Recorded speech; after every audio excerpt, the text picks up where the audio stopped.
Welcome to CTV news. Shankarapatnam మండలం వంకాయగూడెం గ్రామంలో మాధవసాయి garden లో మంగళవారం టీఆర్ఎస్ భారీ బహిరంగ సభ పోస్టర్ ను మాజీ ఎమ్మెల్యే రసమాయి బాలకృష్ణ ఆవిష్కరించారు. ఎల్కతుర్తిలో నిర్వహించే బీఆర్ఎస్ భారీ బహిరంగ సభకు శంకరపట్నం మండలం నుండి 2000 మంది తరలి రావాలని సూచించారు. కాంగ్రెస్ ప్రభుత్వం హామీలు అమలు చేయడం లేదని, 20 నెలల్లో ఆ పార్టీకి తీవ్ర వ్యతిరేకత వచ్చే అసెంబ్లీ ఎన్నికల్లో తిరిగి అధికారులకు వస్తామని సిస్టమ్ తెలిపారు.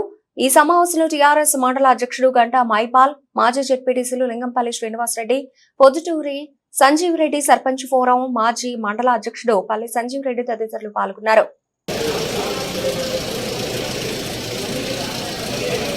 తెలంగాణ రాష్ట్రాన్ని సాధించినటువంటి పార్టీ బీఆర్ఎస్ పార్టీ.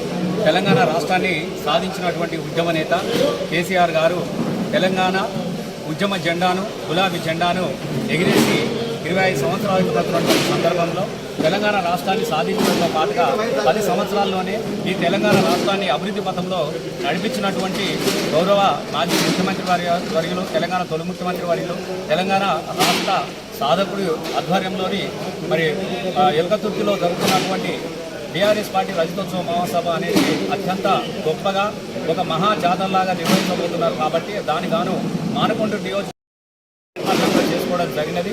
ఆ రోజు 27వ తారీఖు రోజున ప్రతి గ్రామంలో కూడా గులాబీ జెండా, టీఆర్ఎస్ పార్టీ జెండా ఎగిరేసి బయలుదేరడానికి కావాల్సినటువంటి ఏర్పాట్లను కానీ మిగతా విషయాలను అన్నింటి కూడా ఏర్పాటు చేయడం జరిగినది. కాబట్టి ప్రజలందరూ కూడా అత్యధిక సంఖ్యలో కదిలొచ్చి తెలంగాణ రాష్ట్రాన్ని సాధించినటువంటి పార్టీకి మీ ఆశీస్సులు అందజేయాల్సిందిగా కోరుతా ఉన్నాం. జై తెలంగాణ.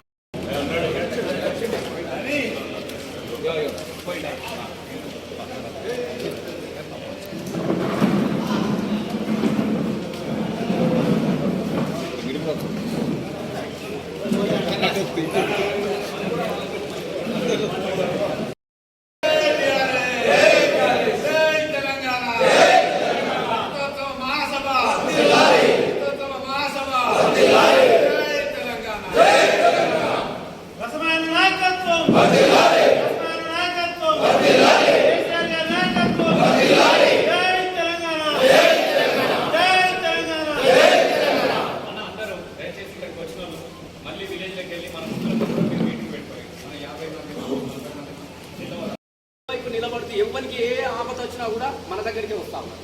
అన్న నాకు ఇట్లా అయిపోయింది. ఇప్పుడు నాకు కూడా రోజు ఫోన్ చేస్తా ఉన్నాను, అరే అన్న వీడు ఇట్లా చేసిండే, అన్న అట్లా చేసిండే, నా సీఎం చెల్లెలు రాకపోయా, మా చెల్లెకు కళ్యాణ లక్ష్మి రాకపోయా, వీడు ఇంత నీయకపోయా, మళ్ళీ అందరూ నా దగ్గరికే కదా వస్తుంది. ఎందుకు? మన మీద ఒక నమ్మకం, మన మీద భరోసా. అంటే మనమే వాళ్ళ కుటుంబ సభ్యులాగా ఇలా ప్రజలు భావించుకుంటా ఉంటున్నారు. ఇది వాస్తవ విషయం. మనం అందరం కూడా మీరు గుర్తుపెట్టుకోండి దయచేసి. ఇలా ఇట్లాంటి పరిస్థితుల్లో మన తెలంగాణ కోసం కొట్లాడినటువంటి పార్టీ 25 సంవత్సరాలు అయింది. 25 సంవత్సరాల సందర్భంగా చాలా భారీ ఎత్తున ఈ సభ నిర్వహించాలి, ప్రజలు కూడా ఒక మెసేజ్ ఇవ్వాలన్నటువంటి ఆలోచన కేసీఆర్ గారు కూడా చేసింది. కాబట్టి అందులో భాగంగా ఇలా మన నియోజకవర్గం నుంచి ఒక 10,000 మంది అనుకున్నాం. వాస్తవంగా ఎక్కువైనా కూడా మన టార్గెట్ ఏంటంటే ఒక 10,000 మంది.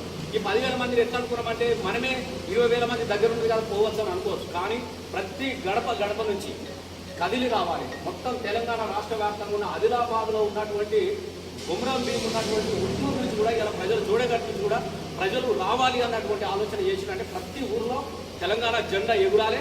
ఆ జెండా నుంచి ఎగిరేసి ప్రతి ఊరు కదలాలన్న ఆలోచనతో మనం ఇక్కడ 2,000 తీసుకున్నాం. మనకు వచ్చిన 10,000ల్లో కేశపట్నానికి మనం 2,000 మందిని ఇచ్చినాం. ఈ 2,000 అనేది పెద్ద సమస్య కాదు వాస్తవంగా.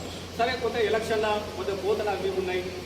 ఎలక్షన్లలో అంటే మనం ఏదో ఊరికి పోతే ఇంత మనిషితో మంచి వచ్చాడో అరుచుకున్నాం కాబట్టి వచ్చిపోయి ఇయ్యాల అట్లా రా దయచేసి.